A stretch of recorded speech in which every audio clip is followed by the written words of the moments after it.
Sa vie a changé en une fraction de seconde. Alain, alors ouvrier dans une petite ville de l'Est de la France, est devenu multimillionnaire il y a un an. Adepte du loto depuis une dizaine d'années, il a fini par remporter un jackpot de 15 millions d'euros. Impossible dès lors de ne pas bousculer son quotidien. Nouvelle maison, nouvelle voiture. Mais l'homme décide de garder sa fortune secrète, et seuls quelques proches sont mis dans la confidence. Comme il le raconte à Audrey Crespo-Mara dans un entretien pour 7 à 8, en tête de cet article. Un tirage gagnant en plein déménagement. Alain se souvient du soir où sa vie a pris un tournant radical. Sa victoire, il l'a appris seul, devant sa télévision, dans une maison presque vide. J'étais en plein déménagement. Il était 20h30, j'étais très fatigué. J'ai regardé le tirage et j'ai vu les numéros s'afficher. Rapidement, il comprend qu'il a gagné. J'ai toujours joué avec les numéros, les mêmes numéros, les dates de naissance de mes proches. Malgré cette surprise de taille, ce célibataire reste calme. Je n'ai pas sauté de joie. J'ai vu que la somme était énorme. Ça fait beaucoup de zéros. Mais j'étais préoccupé par mon déménagement. Je me suis dit que je verrais ça le lendemain. Parti se coucher, Alain nullement perturbé avoue avoir très bien dormi cette nuit-là. Alors j'avoue que quand on fait un déménagement, on est lessivé. On est KO.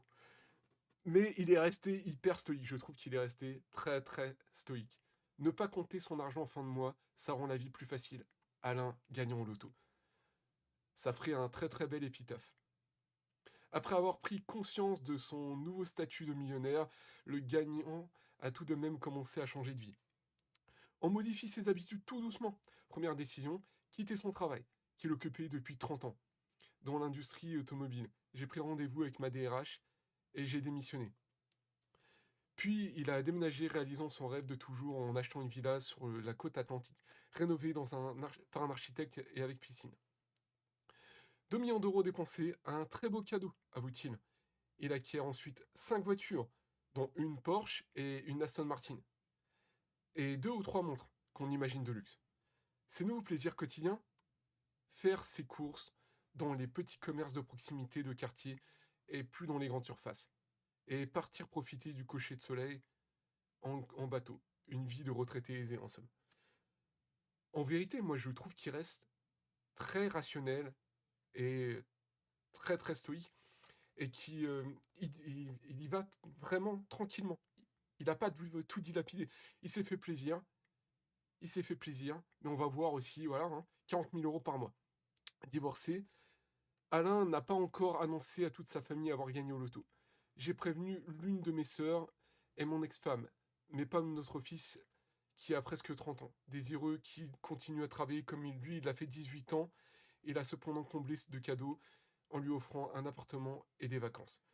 Il sait que ma vie a changé, mais il ne cherche pas à savoir pourquoi. Il ne pose pas de questions. Et vous voyez, 18 ans dans l'automobile, voilà, le gars se fait plaisir. Il se fait plaisir, mais il n'a pas tout claqué comme un malade. Il reste rationnel, il investit. Méfiant, Alain craint que son compte bancaire n'attire des personnes mal intentionnées autour de lui. Je veux qu'on me laisse tranquille, qu'on ne vienne pas m'embêter, martèle-t-il. Mais il essaie de bien gérer son argent en le plaçant. Je gagne à peu près 40 000 euros par mois, soit plus de 10 fois son ancien salaire qui varie entre 2005 et 3000. Après avoir dépensé un cinquième de son gain, le chanceux affirme aujourd'hui que l'argent contribue bien au bonheur. Ne pas compter en fin de mois, ça rend la vie plus facile. Prochaine dépense, Alain réfléchit à faire des dons à des associations caritatives. Alors là, on va lire le message de Serfia. Flash. Mal déguisé avec une perruque pour ne pas être connu, Alain, gagnant de 15 millions d'euros au loto, a décidé de garder sa fortune secrète et de ne pas révéler à tous ses proches, notamment à son fils de 30 ans. Il explique vouloir éviter que ce dernier arrête de travailler ou continue à vivre sans comprendre la valeur de l'argent. Et oui, ça tombe pas du ciel. Et on voit qu'il y a beaucoup de familles, d'enfants, de, de riches héritiers. On voit par exemple le fils Biden, Hunter Biden, cette vie de débauche, cette vie de débauche. Ce mec est complètement flingué. Donc quand on a de l'argent qui tombe du ciel, qu'on ne connaît pas la valeur de l'argent, qu'il faut travailler dur pour gagner de l'argent, que ça tombe pas du ciel, euh, on peut finir vite très très mal à droguer, à faire des trucs pas nets. Alain perçoit 40 000 euros par mois grâce à ses placements. Vit sur la côte atlantique. possède 5 voitures de luxe, des montres prestigieuses. Alors, ils disent pas si c'est des montres prestigieuses, mais on peut se douter qu'il s'est acheté quelques montres, des petites Rolex. Mais des Rolex, hein, après, des Rolex, ça commence pas à des prix mirobolants, faut arrêter aussi. Faut arrêter aussi avec ces trucs-là, quoi. Et une maison estimée à près de 2 millions d'euros. Le multimillionnaire précise n'avoir donné aucun centime à des associations caritatives. Non, mais attends, c'est pas Batman, le mec, ça fait 1 an qu'il est multimillionnaire. euh, voilà, quoi. Charité bien ordonnée commence par soi-même.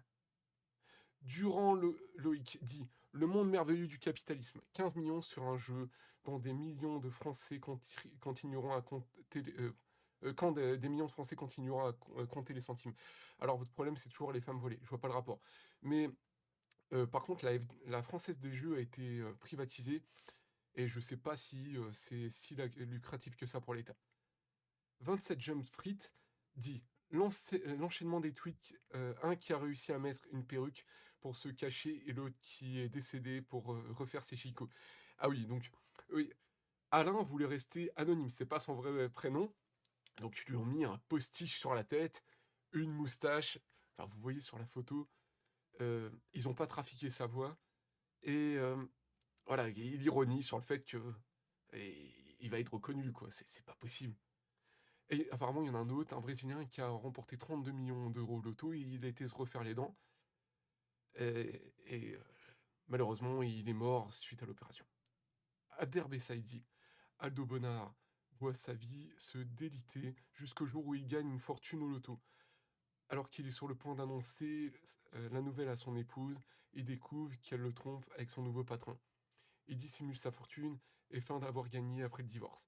Ah si j'étais riche. J'ai jamais vu ce film, ça doit être marrant. Alors Nams dit j'imagine pas son testament, il va rien laisser. Ce qui est totalement faux, hein. C'est le message de Serfia est complètement biaisé. Il a dit ce qu'il avait envie de dire parce que il a lu l'article, il a certainement vu l'interview et il sait très bien qu'il a donné un appartement à son fils euh, et qu'en plus il lui a offert des vacances. Donc là, c'est absolument biaisé. Le commentaire, enfin le message de Serfia est absolument biaisé. Ryan Anas dit ne donne rien à ses proches et même aux associations, c'est l'aura originelle. C'est l'aura originelle. Charité bien ordonnée commence par soi-même. Et en plus, oui, comme je dis, là, c'est une demi-vérité. Ce que Serfia dit est une demi-vérité. Alors, je sais pas s'il a fait ça pour générer de l'interaction avec les personnes qui le suivent ou quoi, mais apparemment, ça marche. Jedams dit le mec est très mal déguisé, tous ses proches vont le reconnaître. Mais pourquoi on nous prend pour des cons? Ouais, non, mais c'est vrai que là, les costumiers de l'émission, ils auraient pu faire des efforts. Mais bon, voilà quoi. Et la faute est des deux côtés. Lui, il aurait pu demander à être mieux camouflé, et puis eux, ils auraient pu faire un effort sur le costume. Enfin, bref. Là, il a un vilain postiche, ça ressemble à rien. Fairfax Michel dit et lui bosse encore, parce que là, il vit au-dessus de ses moyens et l'argent n'est pas éternel. Il ne serait pas le premier millionnaire à se retrouver à la rue. Il me fait penser aux tuches. Les tuches, ils auraient tout claqué. Lui, il a investi, il gagne 40 000 euros par mois. Il a dépensé un cinquième de sa fortune, ce qui est pas incroyable. Il s'est fait un petit peu plaisir. Voilà. Après 18 ans de labeur dans l'industrie de l'automobile, je pense que c'est bien mérité. Le mec se fait plaisir. Et il a raison. Vous venez de vous perdre. Dit, c'est un peu particulièrement, on dirait Gérard Jugnot en version papy fait de la résistance. Étonnant. Ouais, version série Z quand même, hein. Là, on est dans un film de série Z. Your Lady dit le mec qui n'en branle pas une, mais qui veut donner des leçons à son fils. Il a juste pas eu le courage de dire qu'il ne voulait pas partager. De plus, si son fils ne s'est pas rendu compte de tout ce que possède son père, c'est qu'il il ne doit vraiment pas le voir souvent. Ça donne une idée de la personnalité de ce nouveau riche. Alors, alors, comme je dis, hein, à mon avis, Serfia a fait exprès pour générer des réponses parce que là, franchement, il aurait très bien pu mettre que le mec, il a bossé 18 ans dans l'industrie de l'automobile.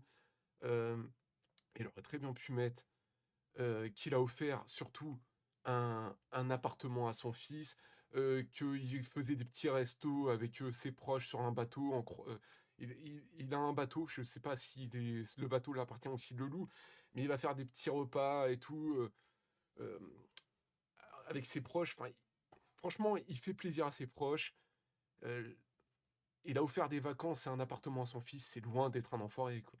Faut arrêter. Titou dit donc son fils ne se doute de rien avec 5 voitures de luxe et tout le reste de solutions. Soit vous nous prenez pour des cons, soit le fils est très con.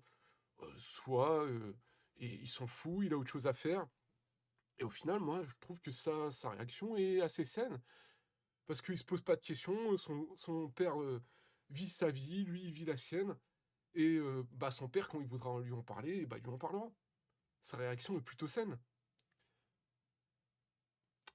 Donc voilà, on a fait le tour de cette histoire. Abonnez-vous, mettez la cloche pour ne manquer aucune vidéo et dites-moi ce que vous pensez de cette histoire dans les commentaires.